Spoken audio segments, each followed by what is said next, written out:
G7 leaders tutol sa agresyon ng China sa West Philippine Sea.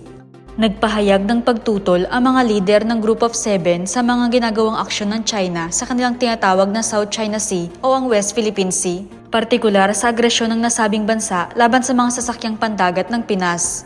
Iginiit ng mga lider ng G7 kamakailan na binubuo ng Canada, France, Germany, Italy, Japan, United Kingdom at United States ang kanilang hinaing sa unilateral na pagtatangkang baguhin ang status quo sa South China Sea sa pamamagitan ng puwersa o pamimilit.